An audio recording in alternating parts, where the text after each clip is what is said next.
So then, ladies and gentlemen, Death Battle has been known to do its own original soundtracks for future fights, and some of them are really kick-ass, some of them are okay, some of them are just meh. So, because of this, big trend of them doing their own soundtrack, Brandon Yates, one of their commissioners that makes music for them, decided to do a little side hobby where he would actually ask people... Huh? Yeah, actually, the reason he started doing this was just to get more money for something going on in his life, and then he just kept doing it. Yeah, no, but I'm saying, a side hobby, when he's not working on Death Battle tracks, he's making Death Battle tracks, kind of. Let us explain. Commission versus tracks. Yes, and to say he's done quite a few is an understatement. Oh, yeah. This man is we a musical we have god. What If Volume 1, What If Volume 2, What If Volume 3, What If Vocal tracks, not kind of, and What If Volume 4. We're on our fourth volume of commission tracks. And yeah, and I've got the playlist up now. Volume 1, pretty decent, 13. Volume 2, 16, okay. Volume 3, jump into 81. And then Volume 4, 130. Which was updated 3 days ago. How much money has he made off this one? How much does it cost for these commissions? I don't feel like I should say. Why not? Well, here's the thing. It's gotten to the point where Theirwolf is also doing it now, too. Seriously? Yeah, they announced on Twitter that they were going to start doing it, but with some guidelines, not a death battle that's already happened, and not one that Brandon has already done. Wow. I think that's also one of the rules that Brandon had, was you can't do a death battle that's already been done, maybe? Oh, Max, that's a bit of a missed opportunity. Where can we get an original, Ratchet and Clank vs. Jack and Daxter track? Do you know, guys, we're in the wrong profession. Alright, that's it. Sean, you get a bucket. Mate, you get a spoon. And I'll get a banjo, and we'll try and make our own death battle soundtracks. I'm sure we can make it work. Hey, I get why I need the bucket, but why does Mate need a spoon? I don't know. I'm not too good at knowing instruments, so I just go with whatever utilities I can think of at the top of my head. I've played instruments. Well, also, at this point in time of recording, 2 of these What If matches have actually become official episodes. Indeed. That being Blake versus Mikasa and Reverse Flash versus Goku Black. Yeah. Alright, so you guys have probably listened to more fan-made soundtracks than I have, because unfortunately work has kept me at bay, unable to listen to a lot of things these days. I mostly just listen to Brandon's, really. Yeah, that's what I meant, Brandon stuff. So, not only do I want to talk about some of these commissions, but also the matchup himself and if they interest us. So, kind of like a double of a third topic. Double is what me and my family call a double. Whenever we got a double number on Monopoly, we'd go double. So, I like that one there's Pokemon. Wait, there's a Pokemon called double? Dual Blade, basically, yeah. Oh, dual blade! Okay, no, we say double. Okay. That's what we call a double, So when we roll a double Monopoly, we go double! I don't know, it's a cute thing me and my family do. So we're essentially doing 2 topics on this, so talk about the matchup with the soundtrack. I'm mostly going to focus on Volume 1 and 2, because the other matchups didn't really interest me as much in the other ones. I'm going to go through as many as I can, and even shout out the commissioners if they're listed or I know who they are. Okay. I know there's one big one that people will want us to talk about, because I think it's the most well-known one that Brandon has done. Yeah, we'll get to that. So, Alright. Where do we want to well, who should start? That's the better question. I've got this one loaded up. Yeah, I mean... Alright, go for it. Okay. So, back in Volume 1, we got Titanic Shadows, which was for Blake vs. Mikasa, which became the first one to become official. But there's another matchup that I always thought, okay, this absolutely has to be an official episode, right? And that being Deceptive Tyrants, which is for Frieza versus Megatron. Ooh. And this was commissioned by Hyper Starman and Jack of All Trades. Nice, nice. I kind of wish I actually looked into the people who requested these. I kind of feel like I did. Hopefully, Mate can help me when I bring up these ones. I mean, not all of them are like listed in the description. Sometimes he has them as a pinned comment, though. That's true. I'll do what I can, at least. So, how is that song by itself, by the way? Oh, it's great. I feel like if we're going to talk about this, we should definitely talk a little bit about the music itself and then talk about the matchup. Yeah, I agree. I guess best get my headphones then, so that I can talk about so I can listen to it, so it's not just interrupting my phone, or not phone, my microphone. Well, since Made was the first one to bring it up, why don't you tell us like how you think it is, Made? Honestly, most of what I can say about it is just like, yeah, it's a great song. Like, it starts off like a little slow, menacing, and then just gets like full into it. A full metal track for a Transformers character. Very funny. Pretty much. But like, I wonder, like, doesn't Brandon, like, I've actually seen like the form he uses for when you want to commission a track from him. He normally takes like 2 different tracks, one for each character, and combines it essentially, right? Am I reading Yeah, that he right? uses like a couple references from each series. Oh, okay. Which I think, that's actually a really good way to do like these fan tracks. It's just to find a way to combine these 2 different sounding tracks together.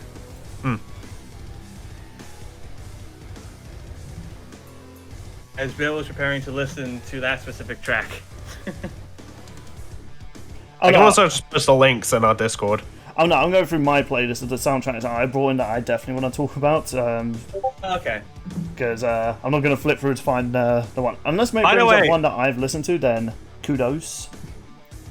I will say that we also played with the guy who's made some of these covers as well. Ethan does really good art. Oh yeah. So the matchup, Frieza versus Megatron, has been requested for years now. Oh, I love the soundtrack to this one. Yeah, it's one of those matchups where like it's requested so much, I think it's bound to happen at some point. Yeah, and Also, we would get Little Karibo as Frieza, which is always good. At least Potentially. I hope Little Karibo is who they'd get.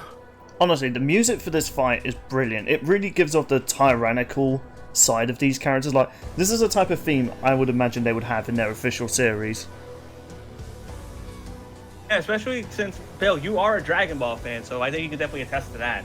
For sure. Oh yeah, like, Frieza doesn't really have any, or to be specific, he doesn't really have too many iconic themes, at least for me. He just has typical, like, I don't know, evil music, but it's not really that memorable. Over the years, The though... one that goes Frieza, Frieza, Frieza. Okay, Wasn't that a fan one? yeah. I think that is official. It's in the Resurrection F movie. Really? Oh, God. Yeah. I thought that was a fan-made thing, then Abridged kind of parodied it. Nope. At least I don't think. I just know it's in Resurrection F. Wow, I don't remember that. But yeah, the thing I like about this track is that because it blends both the Dragon Ball sort of style of music to Transformers. There are some moments it does sound very robotic, but then it goes into like action-packed anime style. Yeah, not much to really say about that. It's just a really kick-ass soundtrack. Also, I remember finding a comment somewhere which was just saying, "Man, I miss the day when Megatron won." And it's like, I mean, yeah, from what I know, if it was before Super, yeah, there's a debate, but Megatron just wins. Nowadays, yep, Frieza takes it. I'll be honest here, no matter which one of these wins, the universe loses. Oh, pretty much, yeah. Like, Frieza is not a redeemed character. People need to remember this. Like, the only reason he fought alongside Goku in the tournament was just so he can come back to life and continue doing his shitty antics. Yeah, and I'm gonna paraphrase like a little thing that me and Max have talked about with villains specifically we were talking about this with Geese Howard, and it kind of works for Frieza as well. Terrible, awful person. God damn if he ain't funny. Like in the Broly movie where he's gonna wish to increase his height by 5 centimeters. It's just like, couldn't you just go back to your second form? Wouldn't you be significantly taller? No, I want to be taller in this form, you ninny. And of course, my golden one. But then why not just more than 5 centimeters? Because then that would be too obvious. I need to make it look like I'm still growing. That this is natural. Honestly, for me, the funniest moment with Frieza has to be when he kills Broly's dad and he goes, "Oh no, Broly! Your dad is dead!" I don't know why. It's so messed up, but that makes me laugh. Also, just the fact he gets the shit beaten out of him by Broly for over an hour. Yeah, it's bliss. Man, having Frieza as a good guy would be so great for the Z fighters, but no, yeah, it's just not likely to happen unless you're in the Moscow X universe. Yeah, Frieza is not redeemable, people. He's a piece of shit, and he wants you to know it. Any other soundtracks you want to bring up, mates, before we move on to my list? I'm scrolling through them like as we speak, just being all okay. Yeah, I remember this one, and that is a matchup that I think should be an official episode. He also did one for Marco versus Chie. Neat. Yeah, Kill la Kill versus Persona. Hey, Nice. I just remembered. He did one for that stupid Squidward versus Bakugo meme. Oh, didn't he actually Oh, sorry. Yes. Yeah, he did. He did, Bill. He did. He did do what you were thinking. Should we probably say it for the viewers? Yeah, he got Squidward's voice actor. Saying, now, explosion in E minor. That episode, I will admit as well, that soundtrack, unironically, is really kick-ass. And I'm sad I didn't add it to my list when I was going to talk about it. Or talk about the themes. The matchup itself is stupid, but the soundtrack's dope. I might be in the minority and say this. I'm not sure why people say Squidward wins, because he's not really much of a fighter, and I don't think he's physically able to match Bakugo. I think just the bullcrap stats of like Toon Force shenanigans and shit. I mean, I can believe Toon Force durability. I just don't know about him being able to kill Bakugo. I mean, maybe he can. Yeah. Maybe he's secretly Ultra Instinct Squidward. Who knows? Yeah. Ultra Instinct Squidward versus Ultra Instinct Shaggy, who's canon now. So. Yeah. Thanks, multiverses. We're probably gonna play it in July. Actually, no. You can thank Mortal Kombat, the second animated movie. Yeah. Because it has thing. Scorpion jump out and then get dragged away by Ultra Instinct Shaggy. Warner Bros, you may be shitty with your people that you hire, but sometimes your humor's great. Before I move on to the next one, I just want to say Warner Brothers for Multiverses, add a Ruby character. Okay, moving on. Just a Ruby character? Come on, man. Rooster Teeth have other cat franchises, you know. Well, I mean, the first that would come to my mind would be Red versus Blue, and, well, you'd have to work out a deal with Microsoft for that, which I guess wouldn't be impossible, but... If Microsoft are willing to have both... If they're willing to have both Banjo and Steve in Smash Bros, they will totally be down for having a Halo character or Red versus Blue character. Please add Caboose in that sense, then. But add both Caboose and Sarge. Oh, yeah. Oh, Sarge just for the dialogue would be fantastic. Just think what his interaction would be with Superman. I hope you brought your wallet, because the rent in hell gets paid in advance! Do you know what, though? He would hate having to fight Jake, because even though he's yellow, he can also turn blue. And there's his victory quote, "You just got Sarged." Classic. Do you know, I have to ask, because I couldn't find it when I was making my list. Wasn't there a soundtrack for Soldier versus Sarge? I don't know. I'm going back through everything to just double check. I think so. But another one I want to shout out because I think this is a cool idea. I mean, I have... Let's alternate. I've done two. You guys do two. I mean, I have like 8 to bring up, but I'm going to limit it and say I'm going to focus on 5. But for the first 2, I want to bring up. Actually, no, I'll do 4 because we've kind of already talked about soundtracks. I've already wanted to talk about them. You guys pretty much said what I thought about them.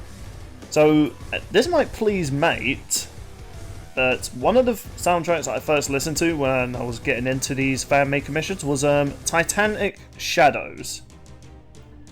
Just got to sit through a phone app advert before I can talk about it. And I'm going to be honest, and this might be an unpopular opinion, I actually think this one is better than the original. Or the official. Well, technically, Titanic Shadows is the original. Yeah, I corrected myself saying official. Okay, here's the thing. I don't think the soundtrack for the official Blake vs. Mikasa is bad, but I didn't see it as memorable as, you know, the previous ones we had before it. However, when I was listening to this one, like, the heavy metal that they have for this, and the blend theme of, like, Attack on Titan, and like Ruby soundtrack, I feel like there's a little bit from Shadows in there. Yeah, there is. I was just headbang like, wow, this shit be banging. Why wasn't this used? Because it's so legal reasons. Fair enough, but because here's the thing, some people might tend to forget, I actually love heavy metal and also country music. Weird combination. But yeah, I was just jamming out to this, and this is added in my SoundCloud when I'm on my way to work. And yeah, I actually really prefer this over the other one. It's Thundershroud. Yeah, you know, it's really kick-ass, it's fast-paced, you know, the beats to it, really, like, especially when you listen to it with your headphones, man, you can just feel the beats. All those beats. Not much to really say about it, but mate, since you've kind of, no doubt this is your request, Well, yeah, I paid for the damn thing. So, you've already said though in the past that you prefer the official one, but yeah, I honestly think listened to it. What? I honestly think, yeah, I still honestly think the Thundershroud is the better track. If anything, just because of the fab vocal works by Lady Geeko and Tiggs, who sound so much like so why am I blanking on the name now? AC? Lady Geeko and Triggs? No, I've said that I'm saying who they sound like. Oh. Ed Casey. I thought you were saying like the. Never mind. No. But yeah, I'm saying they sounded so much like her, it's almost uncanny. Like, how the fuck did that happen? But yeah, not much to really say about it. I just feel like that was better than the official one. This one, because this is a matchup that I've kind of looked into, and honestly, I really don't like it. And I know there's someone, one of our fans, really likes it, and I'm going to talk about the soundtrack for it because it is a cool soundtrack. It is amazingly miraculous. You have more to say, mate? Oh, did you? Oh, sorry, I thought we were done. Alright, so, I mean, one thing that I will give Titanic Shadows always is it has the far better name. Yeah. I think both their names of course, I'm always going to be biased towards Titanic Shadows because, well, I paid for it. It might as well be. But I'm also going to be a little biased towards Thundershroud because, well, in a way, because I commissioned Titanic Shadows, this gave Brandon some practice, and then 6 months later, he made this. So, in a way, I kind of like to say I made Blake vs. Mikasa just a little bit better by commissioning this.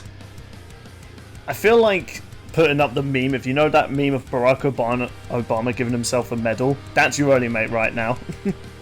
Yay! Is there anything else you want to add, or are you good, mate? Yeah, I think I'm good. I'm just gonna be forever biased towards like those two tracks. Yeah, I love the instruments in Thundershroud overall, honestly. It's definitely got that Attack on Titan vibe. Yeah. Also, like, okay, I know this is for like in the episode, but the moment when Blake's arm gets cut off and there's just like no instrumentals and the and there's still no escape. Like, that moment hits harder. Like, they edited the track, like, to work in that shot, and damn, mad props. Plus, just the lyrics themselves.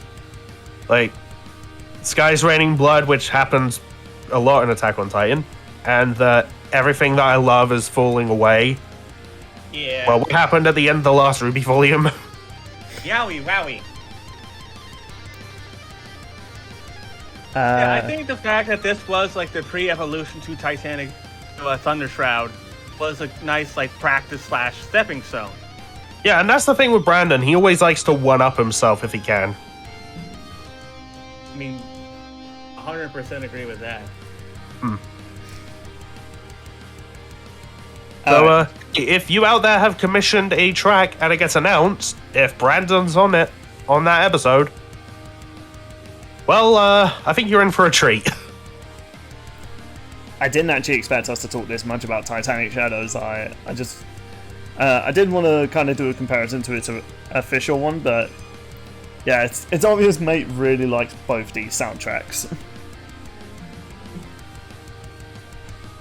Yep. Now, a soundtrack... I mean, to quote him again, he paid for it. Yeah. So anyway, this next round, which I didn't realize how much this matchup was requested so much. This is Amazingly Miraculous Spider-Man versus Miraculous Ladybug. Oh. Okay then. So soundtrack-wise, I really liked the blend of. Okay, I haven't listened to too much of Miraculous soundtrack. I haven't watched any of the newer season. But if this is like a mixture of the main theme and Spider-Man's like Spider-Man theme, just more. Yeah, you know. anytime I hear that tune, I'm just like, they did the thing. Yeah, but I love the blend of both the classic Spider-Man theme, obviously to be more heavy metal, and Miraculous theme, because they're both really upbeat music, and given the characters that they are, it's really fitting. Now, in terms of the matchup itself, I really don't like it. Like, not even a little bit. Like, I don't hate Miraculous Ladybug or anything like that. If you people love the show and everything like that, I'm not going to judge you. But I don't know, Spider-Man fighting her, I just don't see it. But, I mean, it could happen, I'm not saying it wouldn't, but... Yeah, I think this matchup is likely to happen just due to how popular a request it is, and honestly, I think Peter is a little overdue for a comeback. Yeah, but I'll be honest here, and I know I usually say I would love to see more Season 1 characters make a comeback. Spider-Man is one of those characters I don't think really need to come back. Like, I really felt like his matchup with Batman was the perfect matchup. Because that was always the most ultimate debate with Marvel and DC. Batman and Spider-Man, you know, the street heroes of their cities. Spider-Man, I wouldn't be against him returns, like, because I guess, you know, he hasn't had an episode since Season 1, but I really feel like his one with Batman is the definitive Spider-Man matchup. But if I was to pick an alternative, Ladybug isn't that character, because she's so different compared to Spider-Man. Like, obviously, they're bugs, they have like bug-like abilities and stuff like this. Like, not really. Like, ladybugs aren't known to swing around the city, they're known to fly. And I think she does have a flight suit that flies her into space, but I don't think she's physically stronger or faster. Like, I don't know any characters in the Miraculous Ladybug universe that are as strong as, like, any of Spider-Man's villains. And not only that, her power is literally plot convenience. Like, she has this thing called Charm, which she throws her yo-yo up in the air and it literally tells her how to win. But I just really feel like Spider-Man's spider senses will be able to quickly maneuver around and Spider-Man will just easily kill her. Like, she doesn't really have any defensive options or anything like that against someone like Spider-Man, and his arsenal is just way more advanced than Ladybug's. Soundtrack though, it's good. I can see, if this was to become official, including the soundtrack, I can actually see a really kick-ass theme with both the you know, the theme songs that these characters have. I like how upbeat it is, yet it's still carrying on that heavy metal tone. And those are the first two I want to bring up, but Sean, do you want to step in with your ones? Yeah, I have 3 in total. One that I want to save towards the end of the discussion because it's like the big one, like I said. But I have 2 in particular that are pretty interesting. Do tell, do tell. I'm going to start off with this one. This is Done and Do Opportunity. Handsome Jack versus General Ironwood. General Ironwood. I'm not gonna lie, that just sounds like the Scarecrow in Wizard of Oz, but with an iron penis instead of a hay. Oh no, sorry, the Tin Man, not Scarecrow. Like, quickly, oil me up so I can move, including my iron wood. It's been stuck like that what's for funny ages. is I clicked on the link that Sean left in our chat. I have an ad before the track, and it's a Duracell ad, which is funny because the voice of the bunny is Miles Luna. My God. Oh yeah, he is, isn't he? Yeah. This was requested commission by Jacob. That's just his name. And I love this. It combines the Borderlands 2 rock-heavy music with that Ruby heavy music too. Wait, who's General Ironwood and Ruby? 8 if you would. Okay, Bill, do you remember Ruby Volume 2 at least? Vaguely.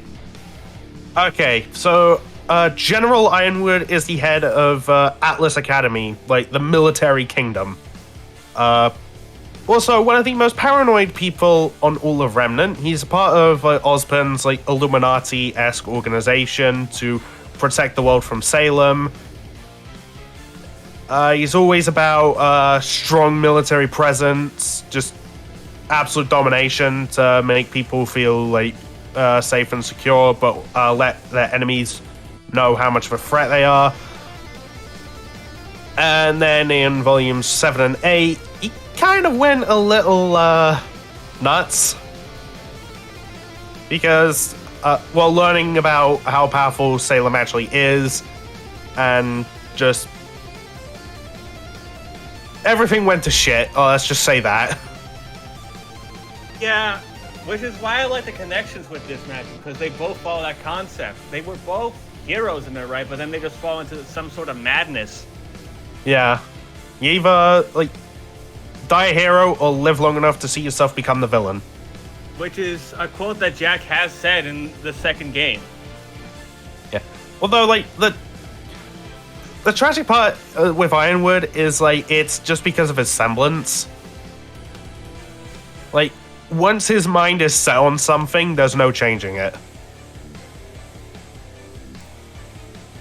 Yeah. So anyway, the soundtrack itself, how is it? I really like it. It's got the whole rock heavy with a little bit of heavy metal, which is what you want in like a Borderlands kind of boss fight. And it's got that groovy, like, non-vocal guitar stuff as well. In fact, its name is a reference to Opportunity, which is Jack's big city in Borderlands 2. It is so kick-ass, like the guitar solo and everything, like, as you listen to it, especially at like about 2 minutes in, like, that guitar is really awesome. Yeah, you're just listening to it now. Yeah, it is pretty cool sounding. It is. Yeah, like, if you want like a more rock / metal like kind of track, I would definitely recommend this one. It is one of my favorites by Brandon.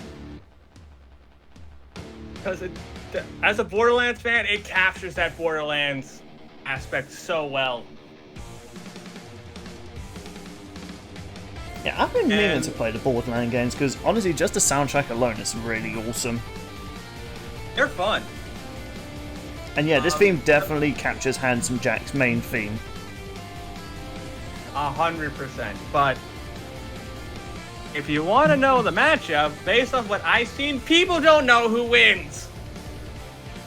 I mean, it's a Borderlands character, man. Aren't they like stupidly like cartoony and like almost well, not unkillable, but you know, really hard to kill. Like they can fight off battalions of armies. Jack's not a Vault Hunter. Isn't he? No, that would be his doppelganger, Timothy Lawrence, that you're thinking of. Oh. Oh, call me impressed. Yeah. Also, with Ironwood, he mostly kind of relies on scaling. If we were to do an actual death battle with him, like, he did have a fight with Winter around the end of Volume 8, and he was about to win until Winter became the Winter Maiden and just like one-shot him. So we can at least scale him around like I imagine Winter being on a similar level to like Weiss and Team Ruby, so we can scale him to like lightning timing and that sort of thing. You know, at some point I need to go back and watch Ruby because I feel like maybe he's a side character I'm not familiar with, but given the fact he's apparently fought a lot of the main cast, I'm just there like, who the fuck is Ironwood? Like, I need to go back and watch Ruby. He also had a really kick-ass fight with Watts. Oh, yeah. Oh, is that him? Oh my god, I feel stupid. So, the matchup itself is really close depending on how you want to take on numbers. Like, but if you go down to like Arsenal and stuff, Jack's shields regenerate a lot faster than Ironwood's Aura would. Yeah, I was gonna say, doesn't like the whole board, like even villains and other characters, don't they have like a ridiculous arsenal of guns? I just mean the shield and shield logic of Borderlands. Those shields regenerate quickly, and those are most of the time regular shields. Like, how strong are the shields?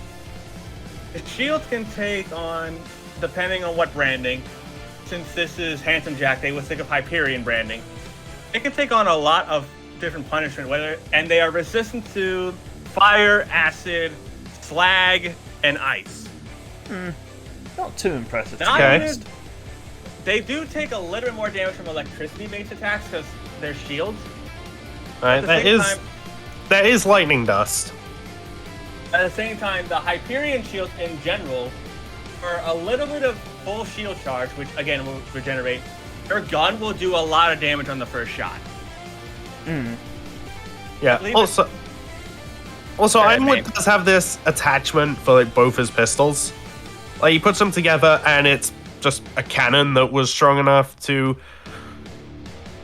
pretty much just annihilate a prison cell, which is hard like dust, along with vaporizing the person inside it. And to be fair to Jack, he can most likely survive that with his shield because he also has drones that can give him, guess what, another shield! As if this guy wasn't needing more shields. The thing with Jack is he's a lot more crafty and underhanded than someone like Ironwood. And that when you say that, like Ironwood did beat Watts, was also pretty crafty and underhanded.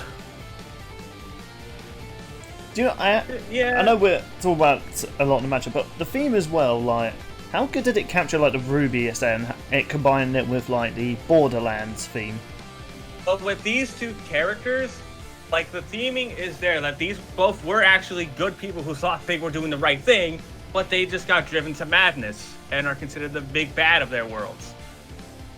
I wouldn't call Ironwood like the big bad, like maybe of just volume, like near the end of volume 7 and volume 8 he was a villain, but not like the big villain.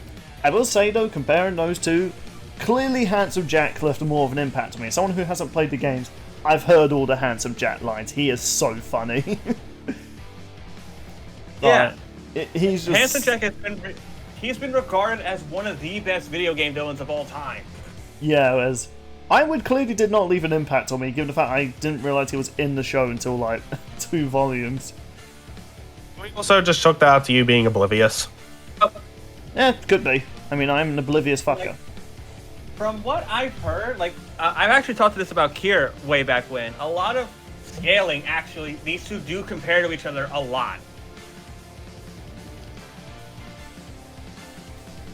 So this is probably this will be a really close fight, I feel like, if they were to do this. And with this kind of soundtrack, they can make it work so well. Especially with their maniacal laughing with the track picking up. just the ending of this Well, soundtrack, I man, was it not really kicks in. really one for doing that. Well, Jack would be anyway. And yeah, the ending of that track is a really good way to end like the fight in general. Yeah, man. Wow, just listening to the last portion of the soundtrack, it is good. I love this track. Alright, so I guess since we have gone on for quite... I tell you what, Sean, is there another one you want to bring up before... Because the next one's going to be my last one. Because we have gone on for a while. I'll also make the rest of the ones I want to talk about quick. Yeah, I'll just bring up this one quickly, because I wasn't sold on the matchup, but I think it would be funny. This is Earth-Shattering Thunder. Reinhardt versus Nora. Oh, I'd be down for this. Overwatch 2 is coming out, so this is gonna make it closer. And like, I love the energy this track puts out, especially for someone like Nora and Reinhardt. Like, it would be like an All Might and Might guy kind of thing. It's just like playful fighting of sorts, and then they kick it up a notch. No, it absolutely would be. Me and Max talked about this matchup in one of our discussions. Like, Reinhardt would dig this girl's moxie. Meanwhile, Nora would think, wow, this guy is a really cool old man. Also, it'd just be funny, the visual of this, like, massive dude in armor with a hammer that's bigger than people fighting a small girl in a combat skirt. Yeah, I love the way it sounds, too. Like, the high energy, especially, for, like, when they're swinging or going for, like, earth shatters and whatnot. Oh, yeah. Also, the way it sneaks in, this will be the day we've waited for. Yes. It's subtle and I like it. But Bill, go ahead.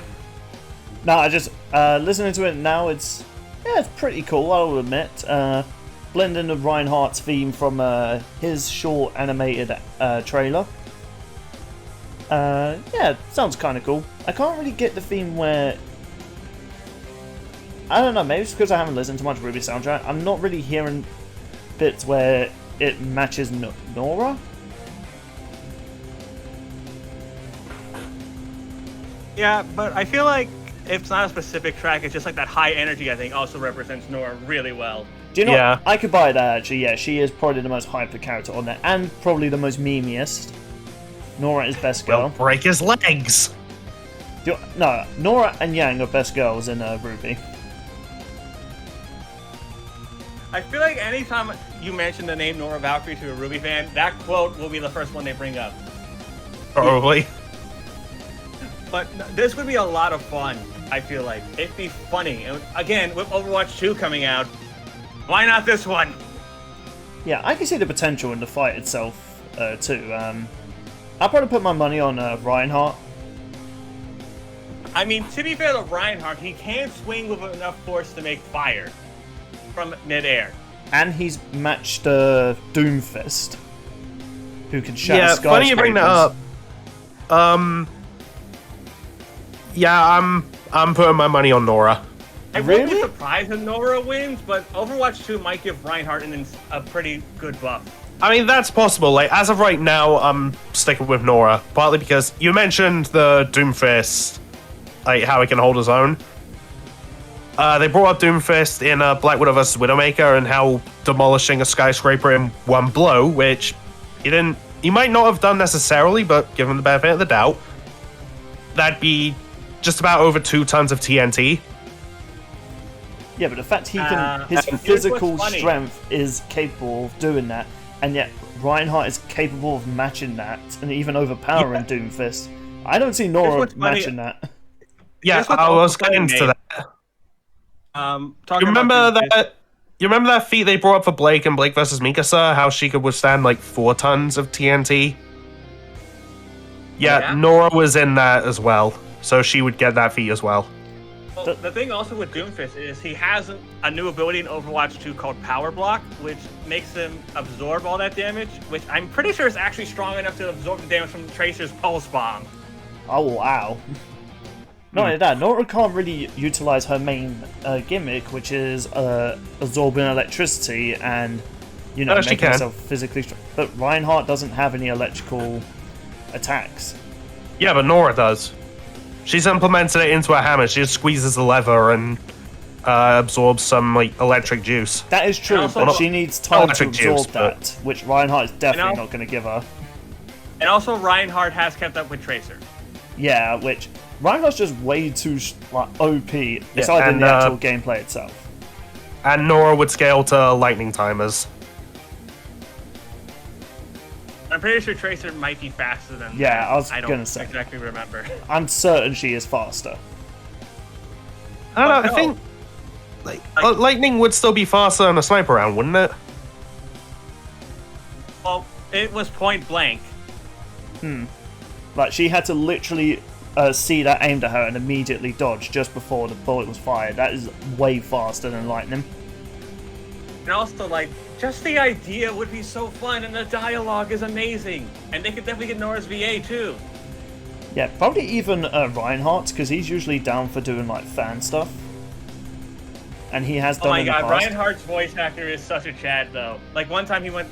I'll actually save that story for after discussion, but I want to talk about that story. No, But tell it here before we move on, because I actually want to hear it, and I feel one like... time, the dude went to BlizzCon, found 3 Reinhardt cosplayers, and just went the entire convention with them and talking on their behalf. that is a Chad right there. Oh, that is great. I love Reinhardt. And his actors also just made it up to the top tier for me. Oh, that's great. And he makes puns. So apparently that pun he made in the trailer for Overwatch 2 was improvised. That's all I wanted to talk about with Earth-Shattering Thunder. It's really high paced, which is perfect for these two, and this matchup could be a lot of fun, especially with this kind of soundtrack. Yeah.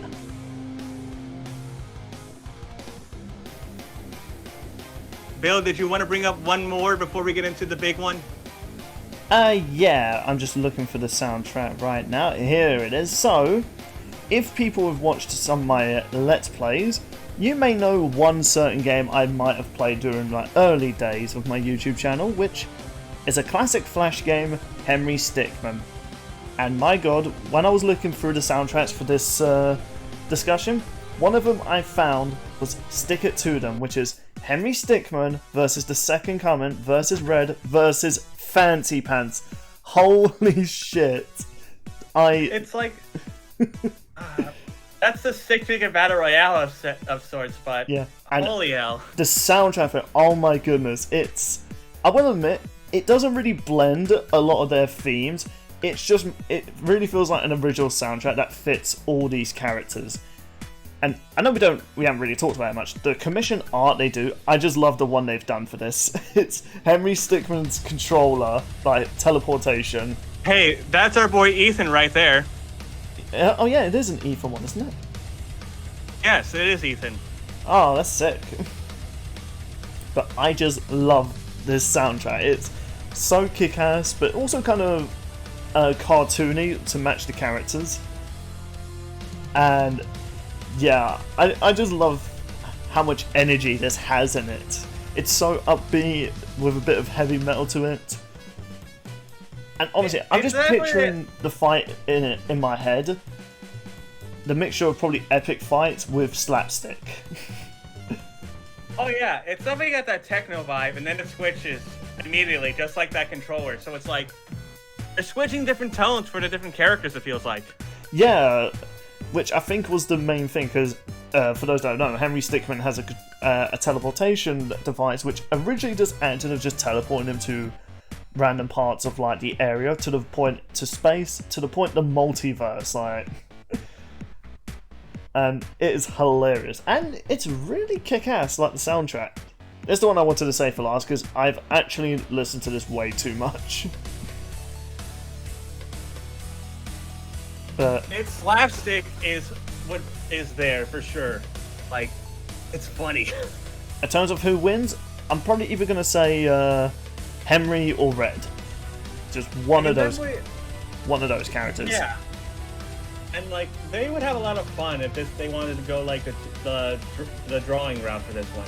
This would have to be hand drawn. Like sprites, I couldn't see working for this one. In saying that though, they could just literally draw stick figures and have them be like creative sprites. But I feel like with Henry Stickmin, Red, and Fancy Pants though, they would have to implement some creative hand-drawn bits.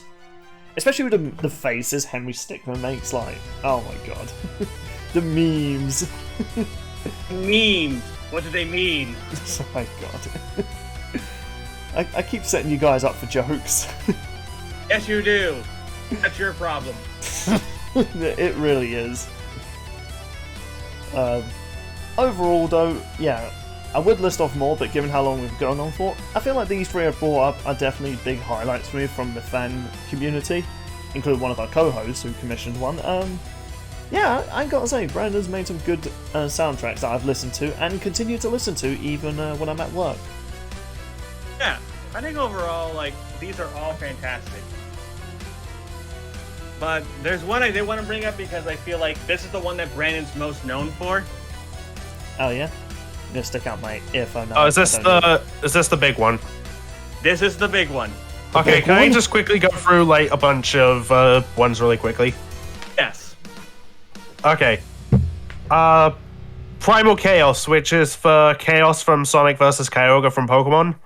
I think that's a really cool thematic matchup, and it would just essentially just be a flooded city with two like monsters just battling it out. Kyogre is the legendary from Gen 3, right? Yeah. The whale. Okay. Plus, I think it'd be a more like out there matchup than a lot of other ones that get requested. Although probably not as out there as a Star of Despair, which is for Teddy versus Monokuma. One of the only Danganronpa matches I'd be okay with. Yeah, and shout out to Max for commissioning this. Good god, this would be entertaining. With just how like bonkers these two are. I've only seen a few Let's Plays from Max, and yeah, Teddy's a dick. The teddy bear guy, he's a dick. What, Teddy or Monokuma? Teddy. Oh no, Monokuma's the dick! You kidding me? Nah. Bill thinks Teddy's a dick too. He can think that.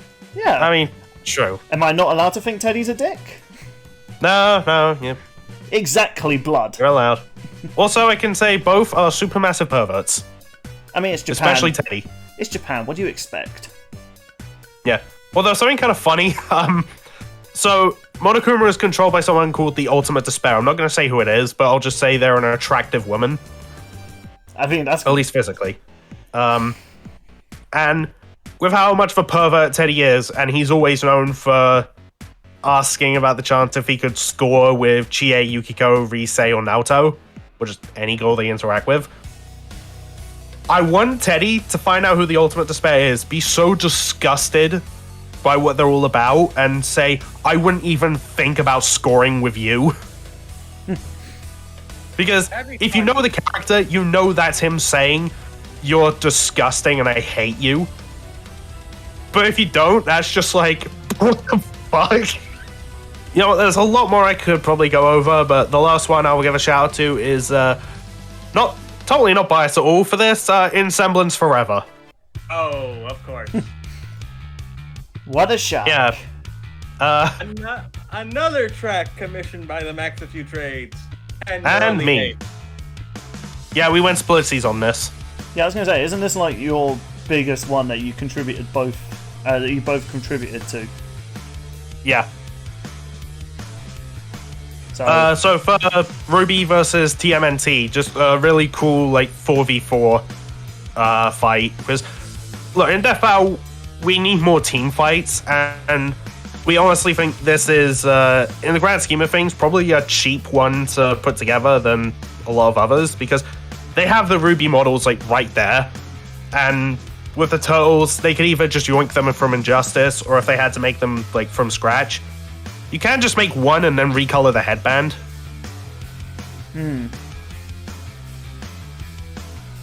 Yeah. Also, the track itself is just really cool. The track is pretty... I'm listening to it now. It is pretty good. Where would you... Okay, like, if this was to become a visual episode, who would fight who the most? Like, at the first start of the fight. So, we've talked about this and kind of joked about how stupidly perfect this is. Ruby versus Leonardo. Obviously. Weiss versus Donatello, Interesting. Blake versus Raphael, and Yang versus Michelangelo. I would actually put Michelangelo against Weiss, just for how much Michelangelo would annoy Weiss. Yet he's such of a good fighter.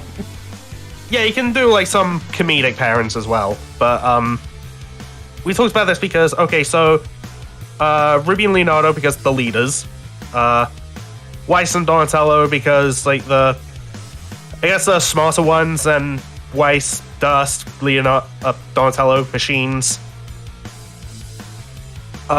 Blake and Raphael because so Raphael's known for snapping swords, and Gambler's Shroud has been broken before. And it would be Blake fighting someone who's clad in red and is a very angry person. Gee, doesn't that sound familiar? And Raphael would be fighting someone with dual swords, much like the brother he constantly butts heads with. Yang versus Michelangelo. Yang's first description is party girl. And Michelangelo is a party dude. That's fair. Also, like, this was not intentional. Yang fighting someone with nunchucks, and Michelangelo is their name. Oh my god. That last one's a bit of a stretch, but I just thought that was funny.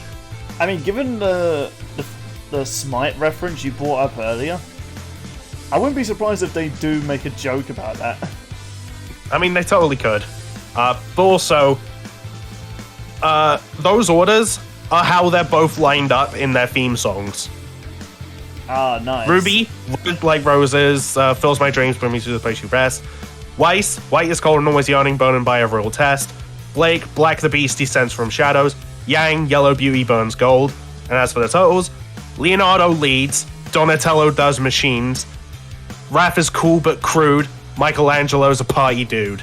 Okay, that is clever. I can respect that. Hold on, let me just skip to a little bit of it and have a listen. We thought like way too hard about this, me and Max. Oh my god, I can hear it. Nice. I can respect that much detail you guys wanted. And when the girls win, they can say banzai. Okay, so this will just be a team battle. We also have this like cute idea for like if Team Ruby win, which we do think they do. Have Ruby set up the banzai yell like she does in Volume 1. Gets joined by Blake and Yang again, like in Volume 1. And then they look over to Weiss, who just sighs, puts her arm in the air, smiles, and eye rolls. Banzai. Oh, wait, she thinks it's silly, but is like, alright, because it's you guys. Oh, hold on. So, depending on the winner, the whole team survives. Yeah, we want it so, like, whoever wins, like, that team keeps both members. Aww. I thought this would be like a red versus blue sort of thing, you know, where... No. For red versus blue, like, that works. Because, well, it's also not the first time they've done that. And keep in mind, they didn't do that for Megazord versus Voltron. Yes, I know the arm got cut off and Lance didn't have another line. So you could imply that he was dead, but there was meant to be an epilogue shot of him getting out of the line and seeing Voltron triumphant. I mean, fair, but this was the Voltron versus the Megazord. Yeah, and we know that Lance did survive. Is what I'm saying. I know, I feel like that could be an interesting sort of idea, and that could even, if that was to become fish over, it would be interesting to debate who would be axed off first and who would be the last one standing off each team. Now, honestly, no matter who wins, just like have like all four get taken out at the same time and have it be more like teamwork based. Oh my goodness, I was just thinking, if it's like Ruby's the winner, then they could, I don't know, like they all use like some distance like type kill, but... No, we have something for that. Okay. They're team attacks, and the finishing blow would be a combination of Ice Flower and Bumblebee. Okay then, fair enough. Freeze them solid, and then Shatter. Oof. Plus, that'd be a super humane, like... I guess humane death for the turtles? No, that is not humane, mate. Fuck off with that being humane. That is God horrible. damn it. You have to witness your death, and you can't do anything. It'd also be the least bloody death they've ever had on the show. How? Vice versus Mitsuru exist. I'm talking about the turtles. I don't know, man. I'm pretty sure there would still be blood. Actually, but the death I had for... Okay, since you mentioned the Ruby's one, there is one I have for the Turtles. So I will admit that one's definitely a lot better than the one I was going for Team Ruby. I was thinking each member does like... you know the Injustice move with Leonardo slashing down, Michelangelo coming through, bro, smacks the other with his nunchucks. Raphael comes in, stabs with his things and kicks the skateboard, and then Donatello comes in and smacks them on the head with the stick, only for them all to go flying in the air, do shell shock, and they all hit their shells and crush them to death. Is it weird I had the same idea? I mean, it's an icon. That shell shock is such an iconic team up move from the Turtles, hitting the shredder between all their shells, and he's just unconscious from that.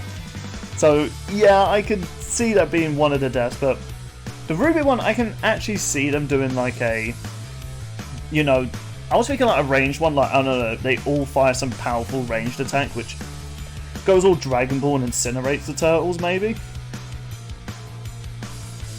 Which, that's less bloody, to be fair. Not like your one.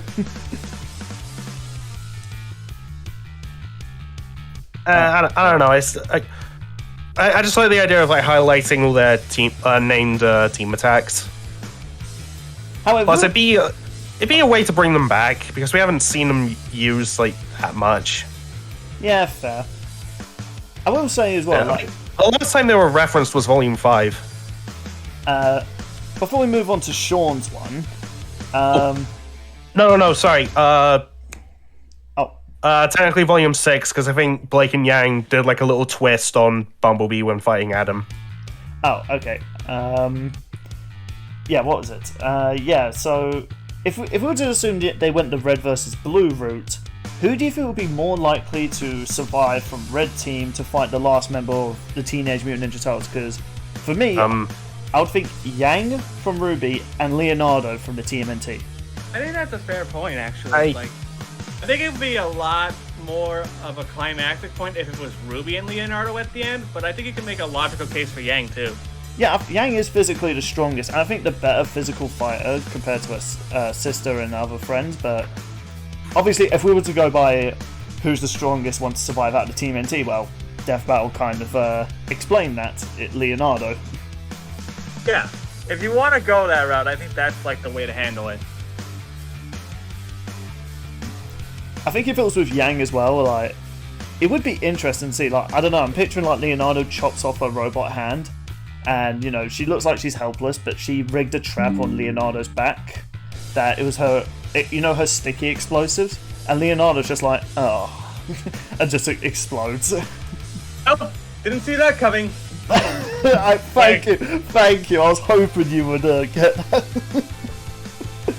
Oh, I would love that. I really like this matchup, and the soundtrack for it is really cool. You and Max really, I would definitely say this is probably the best one we've talked about. And if it becomes an official episode, I'll look forward to talking about it with you guys, and hopefully the track can also live up to the hype this one brings. I could definitely see if that were to become an official matchup, Robuscus would do another World Colliding again for Robustcast. Probably. Also... So, man, we talked about that for a while, and we're nearly at 3 hours. Shall we move on to... move on to the big one that none of us have paid money towards. So, Sean... Alrighty. Speak. I feel like this is the big one. So many people are interested in this matchup, and it's probably the most well-known Brandon Yates commission track that I can think of. It is Will of the Drill with Greg Watson. Yes. Yeah, it's also the single most expensive one. Wait, how much did it cost to make? Until Ethan came by and made a 10-minute soundtrack. What? Yeah, so you've got the whole either minute-long mashup, which would then be looped 3 times, or you could go for a 3-minute-long song. Adding time would cost more money, and then adding vocals would cost even more. So, Yeah, this is the most expensive commission track. like we were saying though, Ethan made one that was like 10 minutes long. He commissioned for that one. But this is it Simon or Simone? Simone the Digger. Simone the Digger versus Kyle Rayner. I am not familiar with these franchises. I'm sorry, guys. Kyle Rayner's from DC. Is it? Yeah, he's a lantern. Yes. Oh, is it the White Lantern? Yeah. Yes, it's that guy. Not familiar with that character. I've seen the images. Do not know who that is. Yeah. I know this fight had a bit of a reputation for, like, some people wanted it for it to be the first, and I quote, DC Harold loss. Yeah, that's the big reason that people wanted this matchup, and it made me less want it because that's what they were beating into my head constantly. That's Yeah, a bit because of a it's just a spiteful bit of reason. a... Yeah, exactly. Although, that being said, I think Kyle wins. I'll have to like- take your guys' word for it. Well, here's the thing, like, the track itself is actually really good. Oh, yeah, no, the track is fucking phenomenal. Oh yeah, listening to it now, like, yeah, this definitely had a lot of both heart and money put into it. With the lyrics, like the chorus especially, it combines the Lantern Oath and the summoning words, I believe, from Simon's series, Gurren Lagann. Yeah, in brightest day as darkest ills, no heaven or space can stop my drill. We shine a light as power fills, because nothing can contain our will. That's Like, a pretty sick That was lyric. like, that was an instrumental piece, but then the vocal piece just kicked off. Like, it is a love letter for both these series, from what people are saying about it. Sounds really cool, and I might try and get into the other series. Also, I mentioned that this is the most expensive one. It's also the most people, like, taking part in it. Okay, give me a number So- exactly. Like, how much did this one cost? I actually don't know. I think I heard somewhere over, like, $700. Oh. I mean, that's still expensive, but if multiple people are contributing, I don't know. I was going so far to think like $2,000. I don't know about that. Okay, so it's not that extreme. Okay, fair enough. No, it's definitely, like, at least 1,000 or less. Right, I okay. actually have a quote, by the way, from Deckhead. He's saying, Wait, in the what's his name? DEKHEAD. I'm sorry, mate, for laughing at that username. Comment from him real quick. No, Fun if fact. that's an intentional joke, fair play. Yeah, that it must is. have been intentional, man. Oh, here's a comment from him real quick. Fun fact, I wrote the chorus as a joke, and it's up being unironically hype as hell. I mean, I think he was one of the commissioners, actually. Oh, yeah. That's what he's saying. I mean, just listening to the lyrics now, yeah, it sounds really good. Yes, it's the big one when you think Brandon Yates commission tracks. I'm You not- think of this one as probably one of the first ones. I think I might Let's put see. this one above Okay, Stick It To Them. I found a comment listing a bunch of the commissioners. Hyper Starman, Time, Deckhead, Jack of all trades, Young, Large, Purple, and Hyper Mario Sunshine 21. Oh, also Aries Stone. You mentioned Time, huh? Boo! That's appropriate considering this is a lantern. Oh my god. Yeah. From what I've been told, Kyle's big stick is he can harness all like spectrums of light, so he technically has the power of all the lantern rings. Ah. That is OP as hell. Yeah, it's just the thing is, how big is the Gurren Lagann universe? I Like, compared don't to know our off the own? top of my head.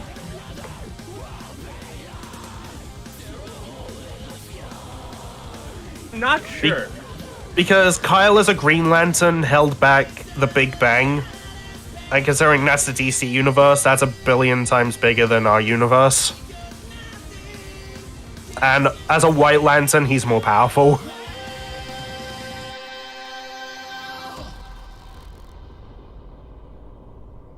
Oh, that's not what I wanted. They gave me the speed and not how big the... Actually, is this the right article? I might have been misreading for it. Oh yeah, someone actually calculated all the speed for all the different mechs, which is kind of nuts. Alright, what's the highest one? The highest one, according to the final tally, is the anti-spiral stretch out of their arm one. In light years, it is 551 billion light years tall. Speed-wise, it is 1.2 quadrillion times faster than light.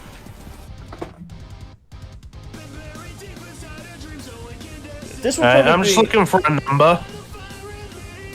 I was going to say this might have been the most... This could be the most overpowered characters in Death Battle, but I feel like with Darkseid and Thanos... I don't know.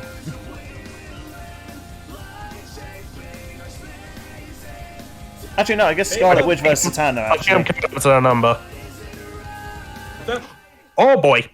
What do you got? So, Death Battle I've mentioned before that Lanterns can cross the universe in like under an hour. Considering the size of the DC universe, that's 5 quintillion times faster than light. That's surprisingly not that much different.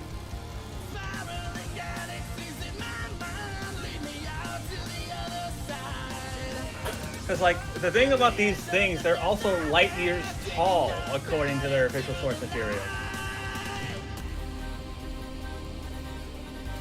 Yeah, but honestly, I just imagine that Kyle's like more than strong enough to overpower it. And I feel like another big thing that people are forgetting with Kyle is he has all the lantern rings. So theoretically, he can do whatever he wants. Yeah, I mean, all those rings together, he could essentially control reality. Right, that's why a lot of villains want all the lantern rings. And no, I'm not going to make that joke again because we already did it like 3 times this discussion. Wait, they want all their rings? Hello.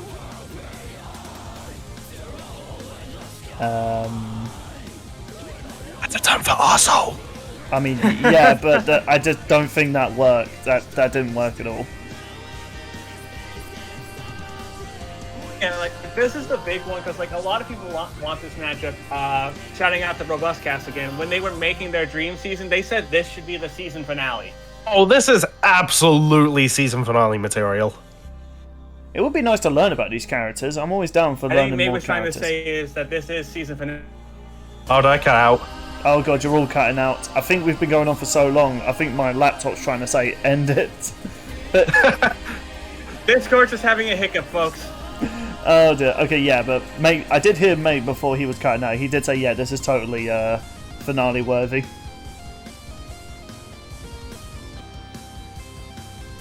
I mean, I don't understand the connections themselves, and plus the whole people beating the idea in the head at first non-Marvel beating DC kind of ruined it for me.